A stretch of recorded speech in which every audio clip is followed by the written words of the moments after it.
Image. LSDAND The Divine Scientist Image Description, Image. In this collection, Albert Hoffman shares his scientific, philosophical, psychological, and religious insights in an especially candid and engaging manner. His warmth, candor, and strength of character shine in them all, and through them we gain a satisfying glimpse into a great scientist's life. Rick Strassman, MD, author OFDMT, The Spirit Molecule and co-author OFINNER Paths to Outer Space. An extraordinary quality of Albert Hoffman was his ability to integrate the spiritual and the material under the conceptual umbrella of the natural. As his last work, LSD and the Divine Scientist presents Hoffman's most mature thought, the flowering of the scientist as philosopher in a natural integration of science and philosophy. May these final essays be the key to achieving Hoffman's ultimate vision. Neil Goldsmith, author OFPSYCHEDELIC Healing. This book is a jewel box of the many facets of Hoffman's mind. As a pure scientist and still in love with the discipline, as a science mystic making a clear-eyed case for the need for the two to blend, as a nature mystic drawing out the implications envisioned and verified in altered states, and as a philosopher of science grappling with the hard questions of death and the fabric of reality itself. Each essay was a rare mix, profound and readable. The essay by Alex Gray about the symbolism in his cover portrait of Hoffman is the perfect conclusion. James Fadiman, author OFTHE Psychedelic Explorer's Guide. Albert Hoffman's creation of LSD and identification of psilocybin had and continues to have a deep and lasting impact on psychiatry, and even more so on Western culture and spirituality. This invaluable collection reveals how, in his personal life, Albert leaned more toward spirituality than psychotherapy. In LSD and the Divine Scientist, Albert Hoffman reveals through his life and his work that we can be involved in spiritual practices while embracing the rigor of scientific methodology and a healthy, productive lifestyle. This inspiring book reveals how fortunate the world is that Albert was the father of LSD and, in profound ways, the spiritual father of millions of responsible psychedelic users. Rick Doblin, president and founder of the Multidisciplinary Association for Psychedelic Studies MAPS and author of Manifesting Minds. Contents. Cover image. Title page. Epigraph. Translator's note. Foreword. Chapter 1. Planning and Chance in Pharmaceutical and Chemical Research. Medicinal Plant Research. Physiologically Active Ingredients. Pharmacological Screening. Patient Observation. Examples from Sandoz Research. The serotonin antagonist LSD leads to deseril. From LSD to the Mexican magic mushrooms. References. Chapter 2. Can insight into the truths of natural science be therapeutically effective in psychology? Chapter 3. Meditation and sensory perception, the search for happiness and meaning. Chapter 4. The use of psychedelics for the Great Transition. References. Albert Hoffman, The Boundary Walker. A tribute by Roger Ligenstorfer. Street. Albert and the LSD Revolution. An afterword by Alex Gray. Footnotes. Books by Albert Hoffman. About the author. About Inner Traditions Bear & Company. Books of related interest. Copyright and permissions. The spiral. In the endless nothingness. Is an imaginary point. The start of every spiral. The spiral. Of the galaxies. The ammonite. The double helix. In spirit, the perfect spiral leads to eternity. In time and space, all spirals are bound, cut off, yet they too extend toward infinity. Translator's note. 2 years before he passed away, Albert Hoffman celebrated his 100th birthday in good health, spirits, and mind. More than 3,000 people from around the world came to Basel, Switzerland, to honor him, including this translator. The events and the attendees represented a colorful array of the topics and themes that spiral around Albert Hoffman. The book at hand touches on many of these themes. At 100 years of age, Hoffman was sprightly and bright, and his delighted attitude about life shines through in these essays. The spiritual core of these essays and poems is an understanding of how subjective reality is inextricably intertwined with the objective world. Reality is created in the mind, which, with its neurological pathways, sensory organs, and other physiological elements, is itself part of the measurable, objective world. For Albert Hoffman, the intersection between these two worlds is a place of wonderful mystery. I have long been drawn to Hoffman's enchanted view of the world we live in. As a graduate student, I had the opportunity to translate one of Hoffman's essays for a class.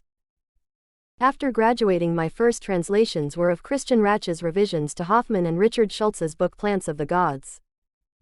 Since then I have worked on additional books and essays about psychoactive plants, including the Encyclopedia of Psychoactive Plants by Christian Rach. Translators are faced with many conundrums, and one of the most common in German is what to do with the word Geist, which means both mind and spirit. Like others, I have chosen one or the other based on the context and my own personal logic. Sometimes the choice is clear, while at other times the choice of spirit over mind seems as if it would add a superfluous intangibility. Mind intuitively sounds more concrete, but of course it isn't, thus the choice is never perfect, but such is the nature of translation. I would like to thank Deborah Loring, David E. Nichols, and Michael Moynihan for their assistance with this translation, and Jonathan Ott's translation of Albert Hoffman's LSD, My Problem Child, an invaluable source for correctly translating the chemical processes involved in the production of lysergic acid diethylamide. I hope that this translation is faithful both to the objective words of the text and the subjective spirit of their author. Annabelle Moynihan. Action and allowing. Action and allowing are bound to time. Their past and their future are. In the material world, love and joy are the infinite nothingness, out of which the world is created and recreated again. Through love and joy we are, each of us, bound to the Creator, and we become creative, in the material world, with our action and our allowing. Forward. We are all here to experience happiness, Albert Hoffman liked to say when asked about the meaning of life. His answer sounds so simple and easy, like the Socratic imperative to know thyself. One of Albert Hoffman's strengths and attributes was his ability to formulate philosophical ideas with a certain playful ease, using short and simple, yet profound, words. Tun und lassen, Action and Allowing, the German title of this collection of aphorisms, poems, and articles, is itself such a disarmingly simple and yet complex phrase. A poem that Albert Hoffman wrote in 1993 and sent to his closest friends begins with those words. He was a mystical friend of nature who kept an eye open for what Ernst Haeckel called the art forms of nature. As an observer, not a spectator, he recognized the universal creative principle of nature. With enthusiasm he would examine the variations of the spirals in the ammonites and in the bewitchingly beautiful nautilus shells he collected. Most of all he loved the Japanese sea snail Pleurotomaria hirase and the red trident snail Cymodium hepaticum. He saw the spiral as a spiritual principle, as the binding element of matter and spirit, of nature and culture, and as a self-creating power, a guide to the infinite. He expresses these ideas in his poem, The Spiral. As a natural scientist, Albert Hoffman viewed nature itself as the primary material of the mystery. He was fond of saying, if a chemist does not become a mystic, then he is not a chemist either. He understood the natural sciences as a mystical experience. He placed a great value on chance. For him, the final mystery of death, the great transition, was a natural phenomenon. He could only speculate about the answer to the question, what is death? In the meantime, he has passed on. For him, everything is clear. For us, it still remains a mystery. Christian Rach. Hamburg, Germany. Christian Rach, Ph.D., is a world-renowned anthropologist and ethnopharmacologist who specializes in the shamanic uses of plants for spiritual as well as medicinal purposes. His varied fieldwork has included research in Mexico, Thailand, Bali, Korea, the Peruvian and Colombian Amazon, as well as a long-term study on shamanism in Nepal. Before becoming a full-time author and lecturer, Rach worked as a professor of anthropology at the University of Bremen. He is the author of numerous articles and more than 40 books including Plants of Love, Gateway to Inner Space, Marijuana Medicine, the Dictionary of Sacred and Magical Plants, and the Encyclopedia of Psychoactive Plants and the Encyclopedia of Aphrodisiacs. The Art Forms of Nature or the Dreams of Matter. 1. Plant Chance in Pharmaceutical and Chemical Research. This is a slightly abbreviated manuscript of a lecture presented on January 17, 1979, at the Society for the Study of Nature Naturforschungsgesellschaft in Basel, Switzerland. It was first published in the journal Swiss Pharma, Volume I, No. 9, 1979. This essay was written for an intended audience that extends beyond my colleagues in pharmaceutical research, for whom the following facts go without saying. In it I will talk about the various ways new medicines are developed and about the opportunities available to those engaged in targeted research, including the planning involved, and about the role that chance plays in all of this. With regard to the complicated chemical formula of a medication, the pharmaceutical chemist is often asked questions like the following. How was a particular substance, with a certain chemical structure, first discovered? How could it have been known that such a compound would have a specific therapeutic effect? The answer to these questions is that it was not known in advance. Researchers could only establish that the substance was an effective medicine for patients after they had gathered pharmacological evidence in animal research, which then made further trials on humans seem reasonable. We don't know why a particular chemical structure is endowed with a certain pharmacological effect. An impressive amount of knowledge about the mechanisms of actions of known pharmaceuticals has been collected throughout the world. This is the result of an enormous effort in scientific research using increasingly refined techniques and expensive methods and instruments. Because of this research, scientists have been able to determine the biochemical and electrophysiological pathways through which the chemicals operate and ascertain to which structures of the organism they attach themselves. Today we know how many medications work, but we still know nothing about why they work in such a way. The relationship between a substance's chemical structure and its pharmacological effects does not follow any rules. Ultimately, all knowledge regarding the relationship between chemical structures and pharmacological effects is based on empirical evidence. But whence originates this empirical knowledge? How is it gained? It has 4 sources. It comes from ancient sources of folk medicine and is the result of researching active ingredients in medicinal plants. It is the result of modern biological research and the analysis of physiologically active pharmaceutical ingredients. It is the result of pharmacological screening of large numbers of synthetic compounds and natural ingredients. It comes from observation of the medicine's effects on the patient. Medicinal plant research. We shall begin with a few remarks on the first empirical source mentioned above. Up until about 100 years ago, nearly all medications were of plant origin, a few were prepared from minerals or animals. The famous physicians of antiquity, the Middle Ages, and the Renaissance were all knowledgeable about herbal plant medicine. Asclepius, the Greek god of the physicians, was initiated into plant medicine by the centaur Chiron in herb-filled meadows on Mount Pelion. Until the rise of pharmaceutical chemistry, this treasury of medicinal plant lore was contained in extensive encyclopedias and pharmacopoeias. These were based on the herbals of antiquity, especially those by Dioscorides in the 1st century CE and Galen in the 2nd century CE. To whom are we indebted for the knowledge contained in these books about the effects of certain plants? The writers are unknown, nameless explorers. Perhaps this knowledge was discovered during the search for nutritional food in the plant world. It is often assumed that the original humans were able to recognize the medicinal powers in plants and knew how to use them due to their good instincts. In the early years of scientific and chemical pharmaceutical research, scientists could reach back to this source of wisdom, and today research projects continue to be based on this knowledge. Knowledge about the narcotic and analgesic effects of opium poppy resin inspired the pharmacist Friedrich Serturner to look for its active ingredient, a search that led to the discovery of morphine. This was the first time an alkaloid had been isolated. Countless alkaloids and nitrogen-free substances were subsequently isolated in pure form by the targeted search for the active principle in other medicinal plants. Many valuable drugs, be they genuine natural substances or chemical modifications of a natural substance, have been discovered in this manner and thus found their way into the medicine cabinet. Just a few examples of drugs discovered with this method include morphine, atropine, quinine, digitoxin, ergotamine, reserpine, and so forth. Today this previously fertile source of new and valuable pharmaceuticals has been largely exhausted, because the most important of the long-treasured ancient medicinal plants have already been investigated. Naturally, pharmacologists are still needed for the development of medicine. They take the active ingredients, which chemists have isolated or chemically altered, and test their effects in toxicology and animal research. In clinical research, physicians test the active compounds on humans and establish the correct medical indication and dosage.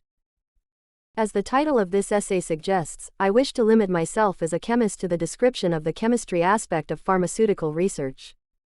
Biology, physiology, pharmacology, and medicine play corresponding roles in this research. Physiologically active ingredients. We will now proceed to the second source of medicine mentioned above, physiologically active ingredients. Here too the chemist must begin his or her work with a substance that has a known effect. In contrast to the situation with traditional medicinal plants, this knowledge does not derive from ancient sources but is the result of modern biological research.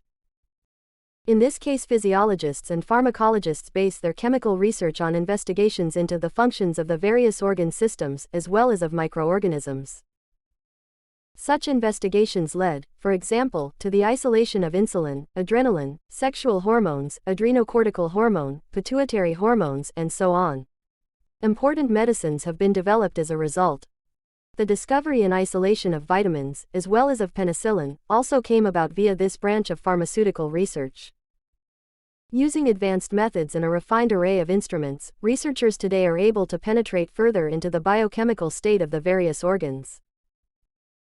As soon as discrete functions can be localized, then it is the rewarding task of the chemist to isolate the physiologically active elements, elucidate their structure, and, when possible, synthesize and chemically modify them.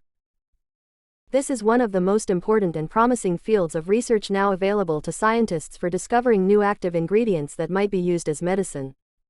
One important example has been the discovery of the analgesic action of endorphin-type peptides. The medications derived from this area of research are also valued, because their physiologically active ingredients are of a type that is recognized by the body itself.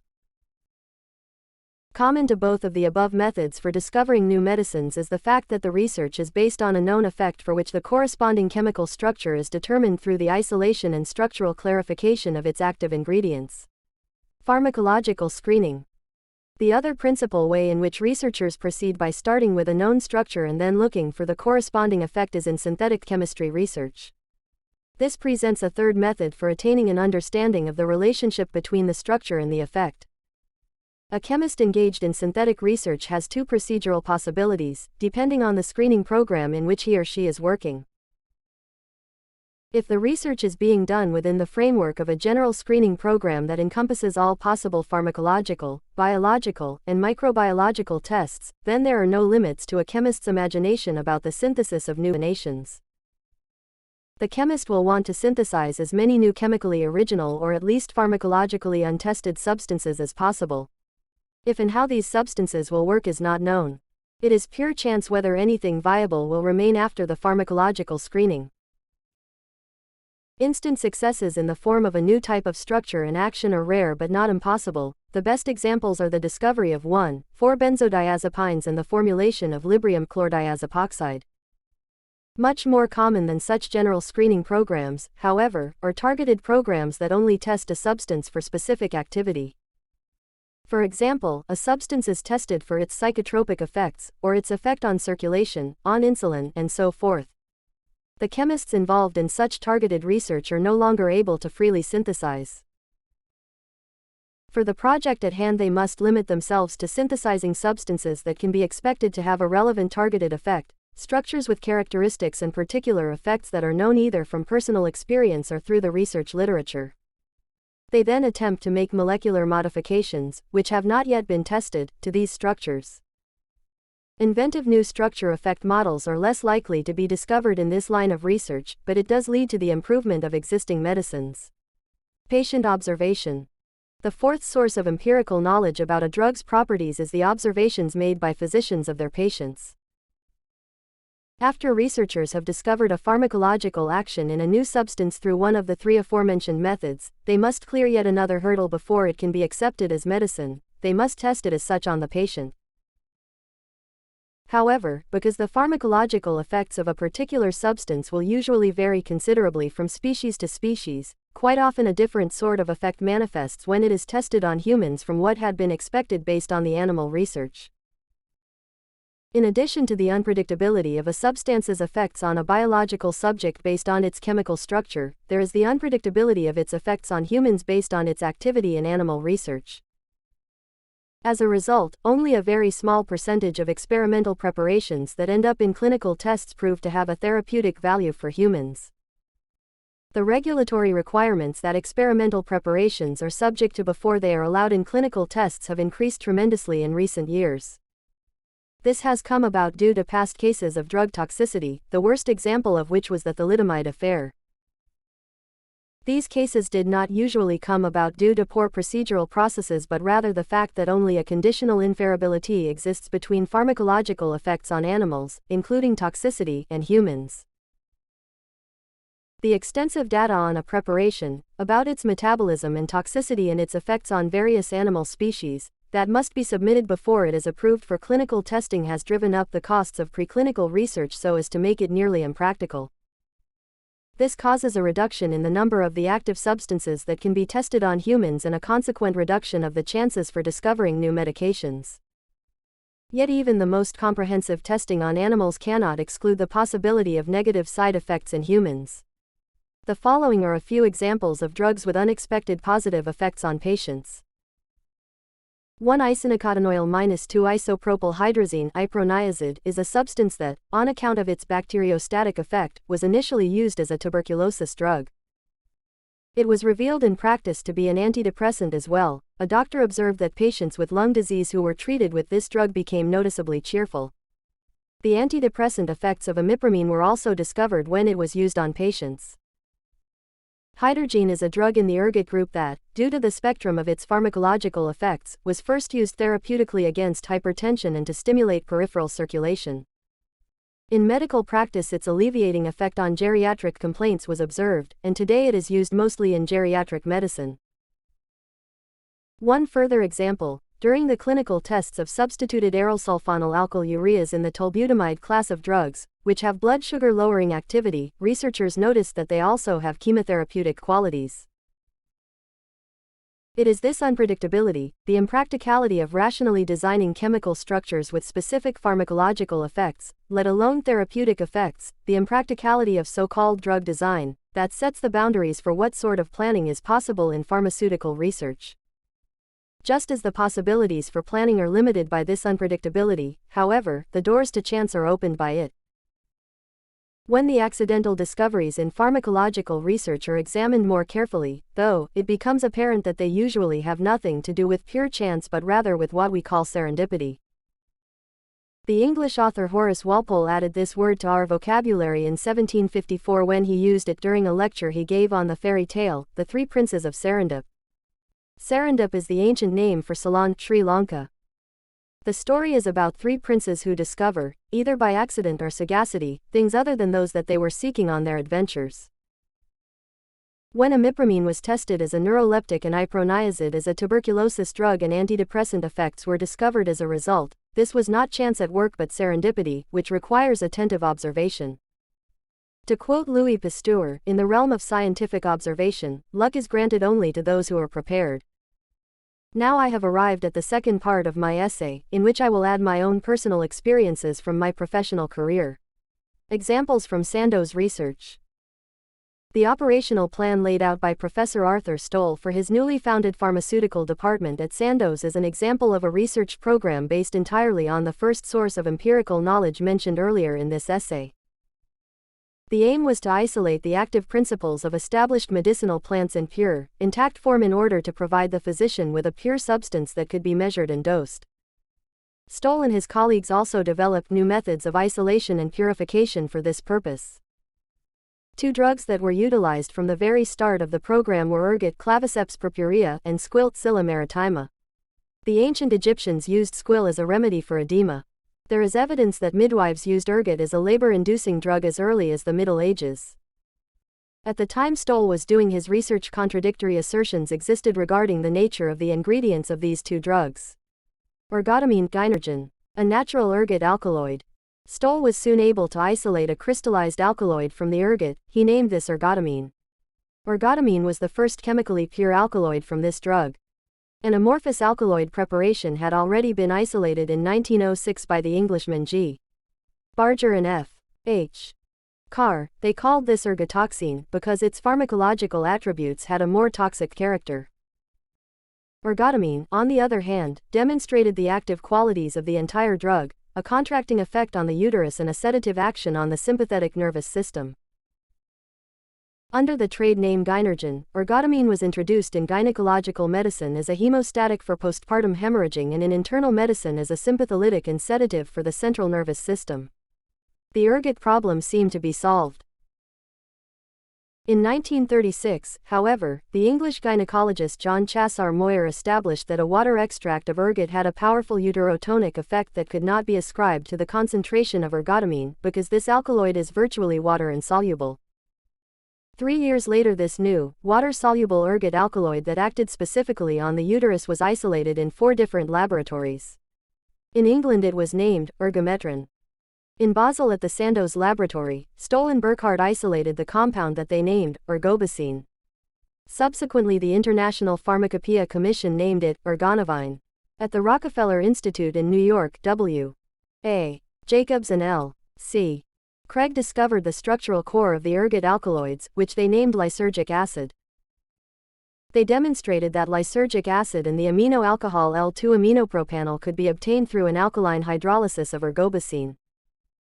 A complex structure was ascertained for ergotamine and ergotoxine, which showed how lysergic acid binds with a tripeptide-type residue. At this time I had just finished my first substantial work at the Stoll laboratory, the structural elucidation of the Scylla glycoside.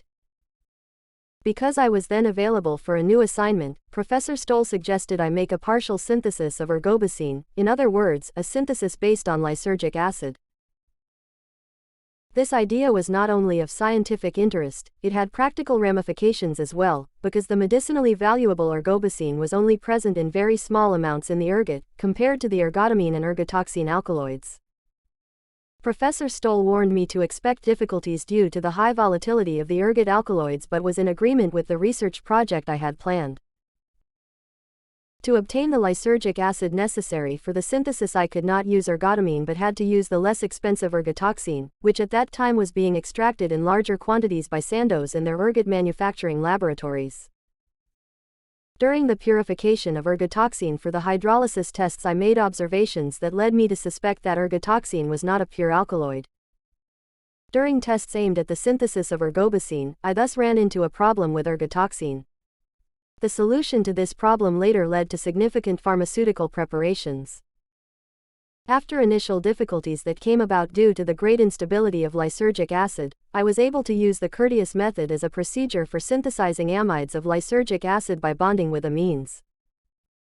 The compound that resulted from the reaction of lysergic acid azide with L2-aminopropanol was identical to ergobicine. We had thus achieved a partial synthesis of a natural ergot alkaloid for the first time. A half-synthetic, ergot derivative methergine. With ergobicine as a prototype, it was now possible to plan a research project based on this method of synthesis. The goal was the synthesis of oxytoxic compounds, substances with a contracting effect on the uterus. In the framework of this project, my colleague Drive J. Pyre developed an economical process for synthesizing amino alcohol homologs, in other words, amino alcohols with different lengths of carbon chains that form amides with lysergic acid. In the pharmacology division at Sandoz, Professor Ernst Rothland tested the chemical modifications of ergobicine obtained in this way using a special screening specifically targeted at testing the oxytoxic effect.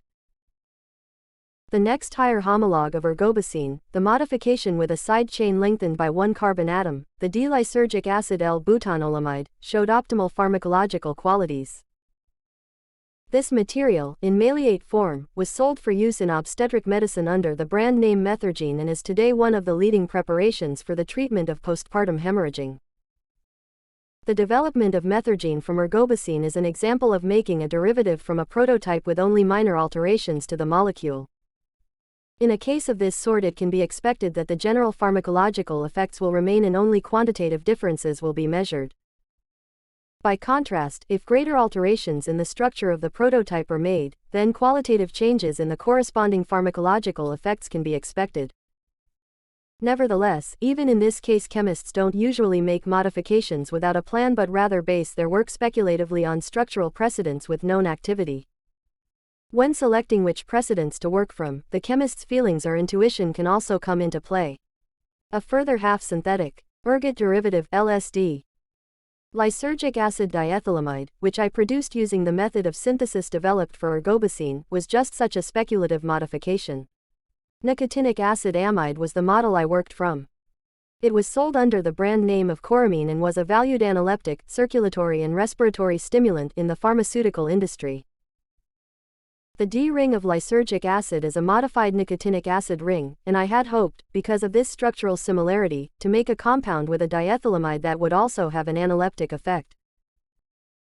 Professor Rothlen reported that during his research into the pharmacological effects of lysergic acid diethylamide, an oxytoxic effect was recorded that was about 70% as strong as that of ergobicine.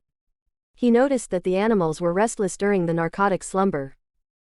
The new compound with the laboratory name of LSD-25, the 25th compound in the row of lysergic acid amides, met with no further interest by pharmacologists. Intuitively at least, I had expected more from the pharmacological tests. 5 years after the first synthesis, I again made a small amount of LSD-25 in order to conduct further tests on the compound. As with the first occasion, the amount manufactured was only a few hundredths of a gram. The synthesized product had to be separated from the isolysergic acid isomers on the alox aluminum oxide column. For this we used dichloroethylene as a solvent. Then the lysergic acid diethylamide was crystallized out of methanol as a tartaric acid salt. On that afternoon, while I was engaged with this work, I fell into a strange, dreamlike state. I went home early and had the urge to lie down when I got there. I did so, and when I shut my eyes I experienced a fantastic play of color and forms. Whatever I thought to myself appeared in vivid imagery before my inner eye. This unusual state of consciousness, which was not unpleasant, vanished after a few hours. I suspected that I had been intoxicated by something in my laboratory. At first I thought the cause might be the dichloroethylene that I had used in the chromatography. The next day at work I cautiously inhaled some vapor from this solvent. But nothing happened. Then I tested the lysergic acid diethylamide that I had also worked with on the day of the incident. But because I had been habitually working in a clean environment with the ergot alkaloids, I could not actually imagine how I could have possibly taken enough of this substance for it to have any effect. If LSD-25 was indeed the cause of this disturbance, then we must be dealing with an extraordinarily active substance. Being a cautious man, I began my self-experimentation with the suspect substance using the smallest amount from which an effect might be expected, namely 0.25 mg of lysergic acid diethylamide tartrate. I figured I would cautiously increase the dosage from there. But I never got that far. The first dose of 1/4 milligram caused a state of intoxication that lasted around 12 hours. The profound, radically shifting transformations that I experienced of both the external world and my own consciousness have been described often enough and need be repeated here. This first planned LSD experiment was an unusually frightening experience, because I didn't know if I would ever return to everyday reality and to my normal state of consciousness. Only as I began to sense the slow return of a familiar reality was I able to enjoy the exquisitely stimulated visionary experience. With the discovery of LSD, a psychoactive substance of as yet unknown potency had been found. I had been looking for a circulatory stimulant and discovered a psychological stimulant, serendipity. Despite my caution, in this first planned LSD experiment I had selected an amount that was 5 times larger than the average effective dose of about 0.05 milligrams. In order to get a sense of the potency of LSD, just imagine that a gram of it is enough to put about 20,000 people into a state of hallucinogenic intoxication. The highly specific effect of LSD made this substance into a valuable tool in psychiatric and neurophysiological research. LSD also found use as medicinal aid in psychoanalysis and psychotherapy.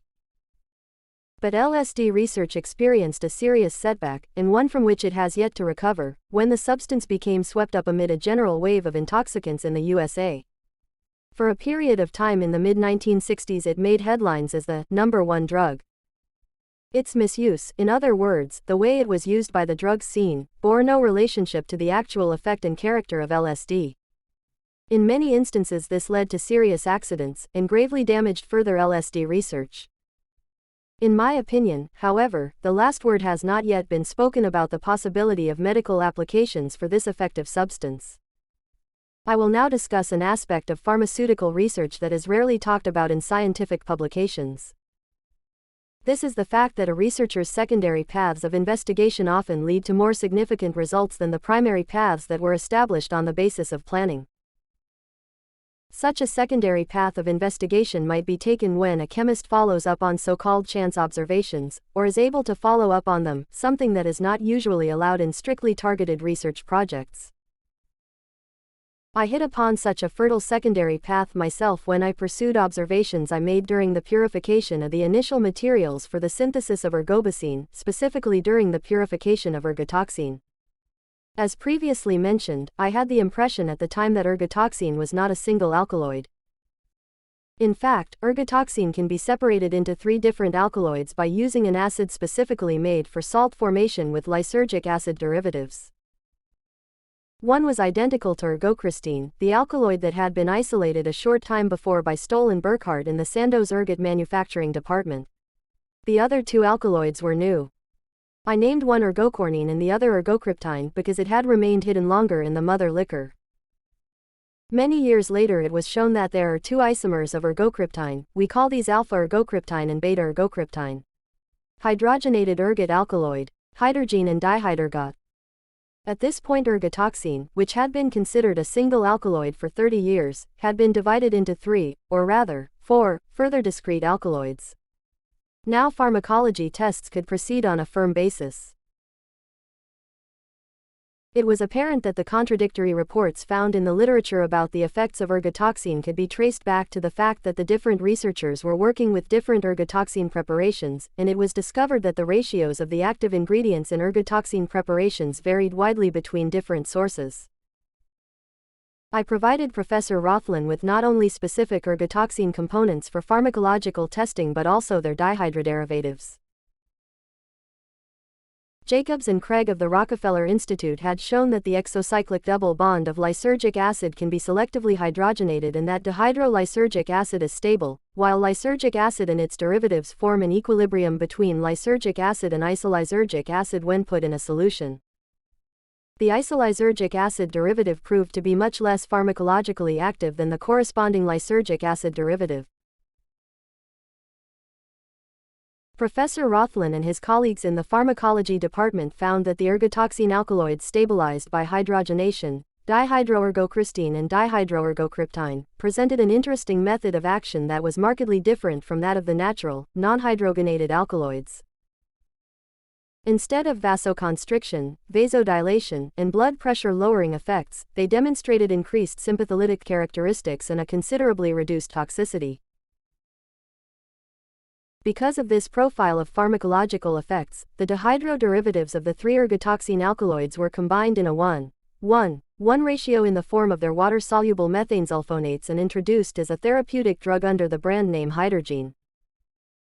As previously mentioned, hydrazine was not retained as an antihypertensive but proved in practice to be an effective geriatric medicine and remains one of the most important of the Sandoz pharmaceutical products.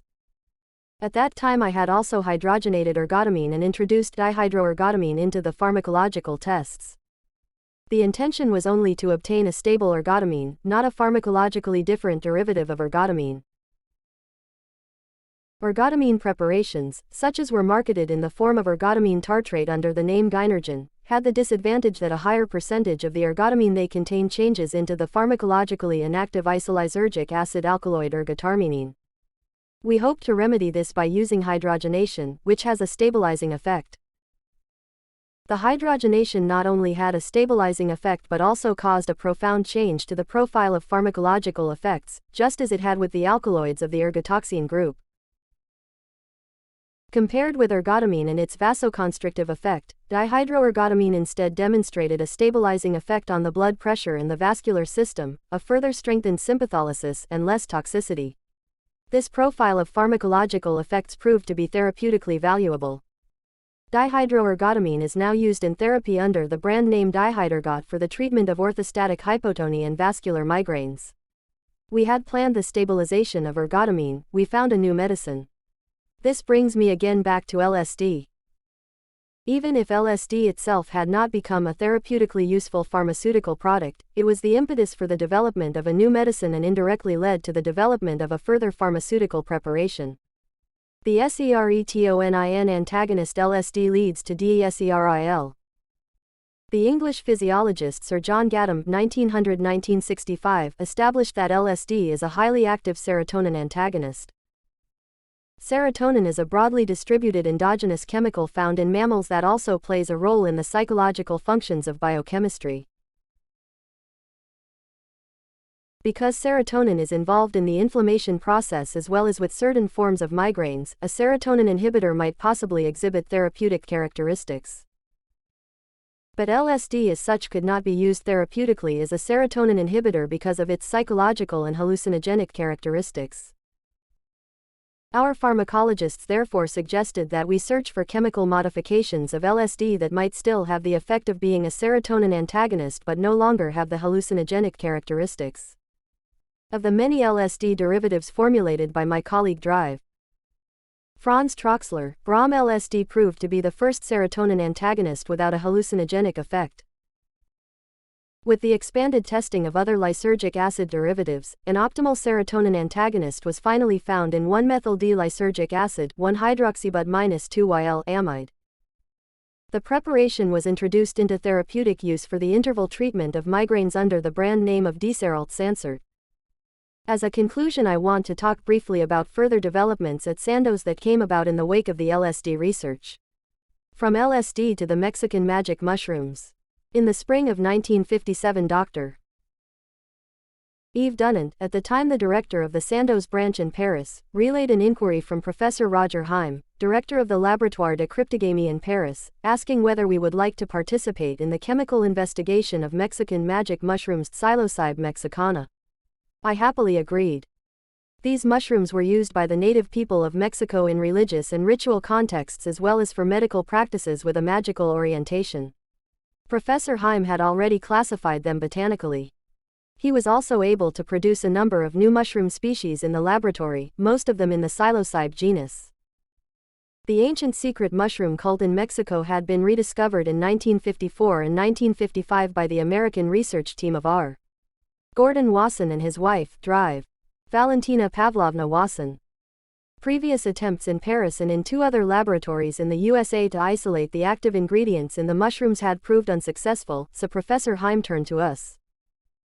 He believed we might be in a better position to solve the problem due to our experiences working with LSD, which qualitatively displayed the same effects as the magic mushrooms. None of my colleagues at the time were willing to take on the investigation of the mushrooms, because in those days anything that was connected at all with LSD was viewed unfavorably by the top management. Therefore I took on the chemical isolation investigations myself, together with my efficient laboratory assistant of many years, Hans Cherter. My colleagues in microbiology at the time, Drs. Artur Brack and Hans Kobel, were able to significantly improve the laboratory culture of Psilocybe mexicana. With this mushroom material and the testing of the extracts through self-experimentation, in which many of my colleagues and peers took part as guinea pigs, for the animal tests had provided no clear results, we were able to isolate the active principles and crystallize them in pure form. We named them psilocybin and psilocin. With the purified active ingredients at hand, my colleagues Drs. A. J. Frey, H. Ott, T. Peterzilke, and F. Troxler joined forces, and we were able to clarify the structure and achieve the synthesis. The structure of the mushroom's active ingredient is noteworthy among other things, because it is closely related to serotonin as well as because, like lysergic acid and LSD, it incorporates an indole derivative that is substituted at position 4. In my opinion, psilocybin and psilocin deserve further attention in experimental psychiatry and as prototypes for chemical modification. But psilocybin research has already produced useful information and led indirectly, as LSD did, to important new medicines. From Mexican magic mushrooms to Viscan. Dr. Troxler, following his development of an efficient synthesis of the basic material for psilocybin, 4-hydroxyindole, was engaged in a project aimed at the development of a new substance with an inhibiting effect on the adrenergic beta receptors.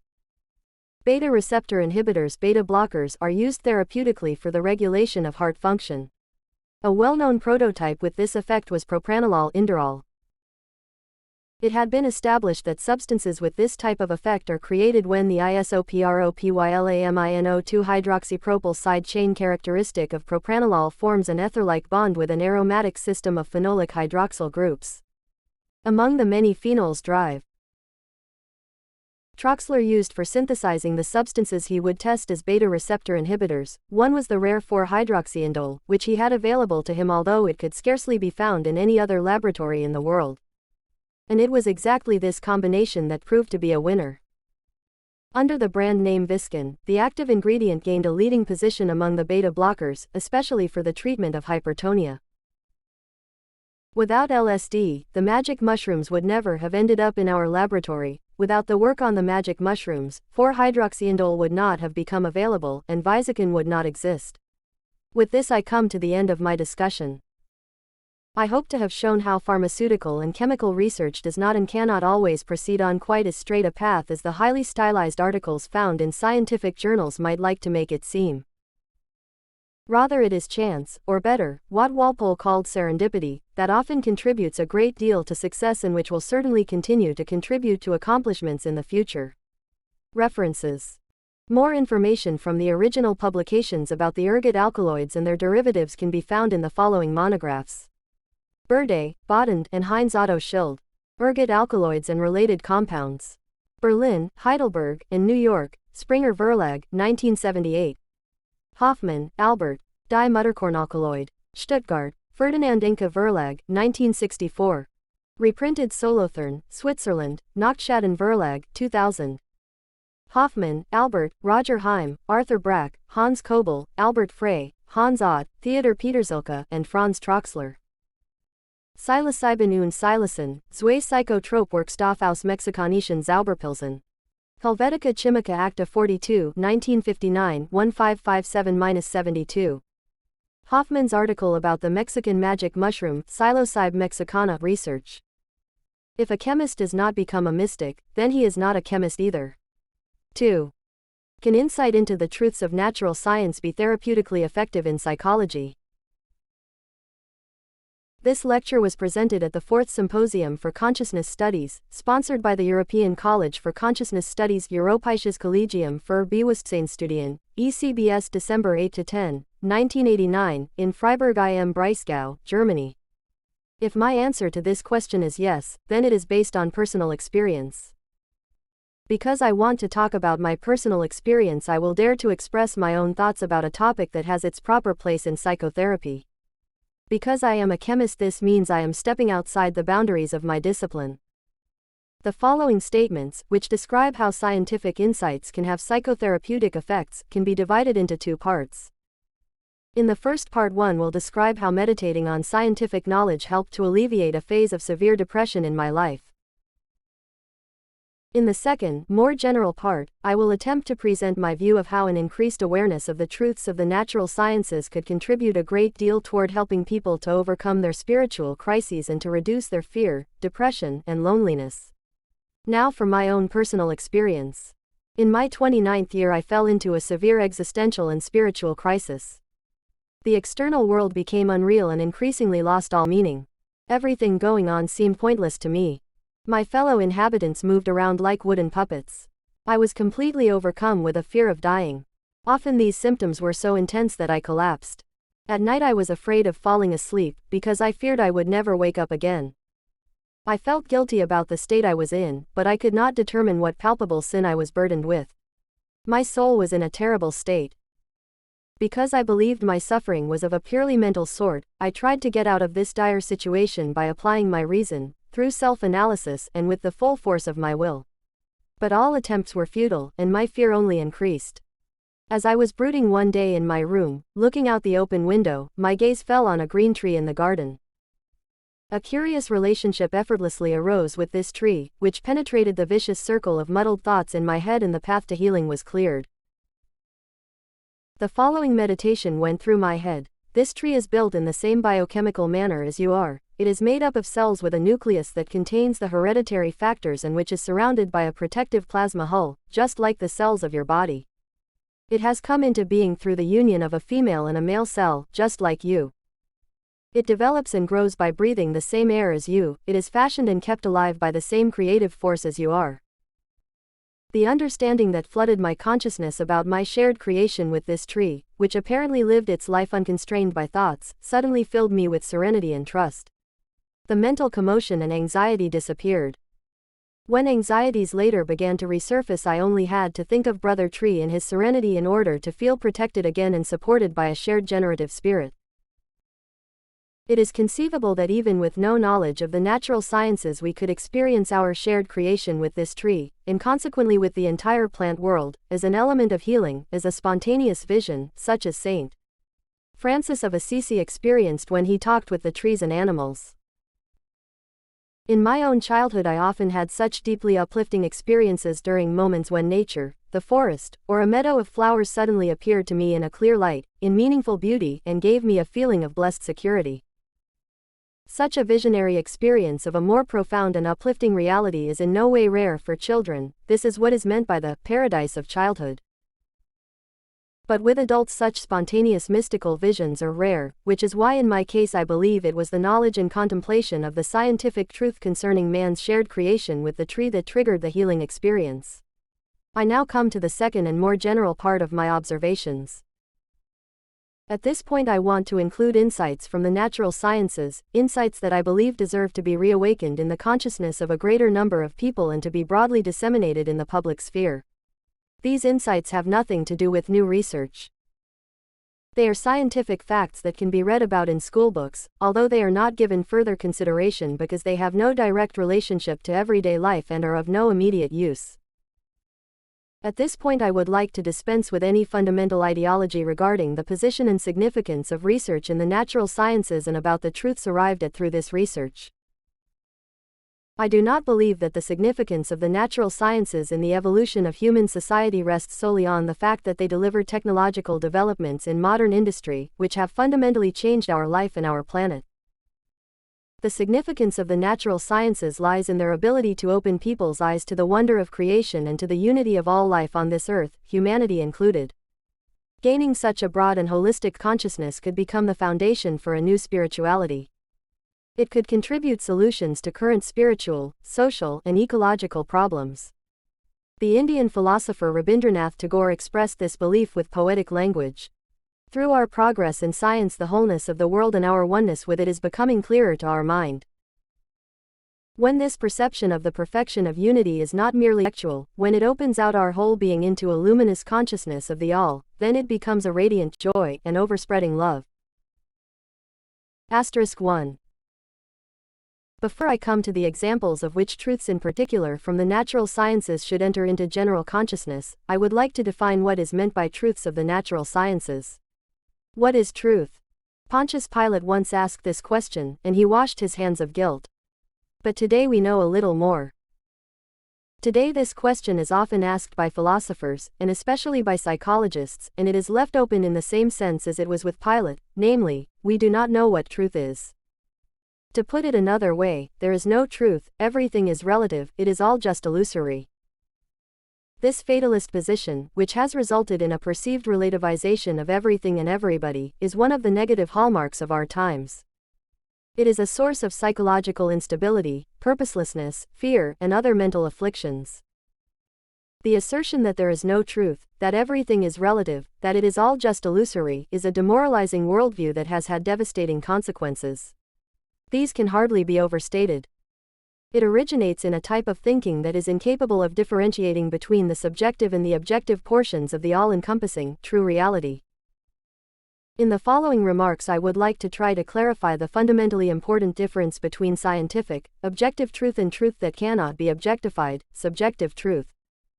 This relates to the question of what happens in our experience of life in the external world and what happens in our internal world. What is really outside and what is inside? It is obvious that for human experience both are important, an external material world and an experiential human individual world. In order to demonstrate the necessary reciprocal relationship between the external material world and the internal mental world of human beings, I will use the example of how television signals of image and sound are transmitted through the airwaves to a television set. The material world in the external realm acts as the transmitter, sending optical and acoustic waves, delivering sensory, gustatory, and olfactory signals to the receiver. The receiver is in the mind of the individual person, where the sensory organs, the antennae, transform the stimuli into a sensual and mental picture of the outside world. If one or the other were missing, the sender or the receiver, then there would be no human reality, just as the television screen would remain empty and silent. The following will show what we know about the human experience of reality based on insights made by the natural sciences into human physiology with regards to our function as receivers. We will also look at the mechanisms of reception and experience. The antennae of the human receiver are our 5 sensory organs. The antenna for optical images from the external world, the eye, is able to receive electromagnetic waves and produce images out of them on the retina that correspond to the object from which these waves emanate. From there, the nerve impulses corresponding to the image travel via the optic nerve to the optic center of the brain, where these impulses, which up to that point are objective electrophysiological, energetic events, become the subjective mental phenomenon of seeing.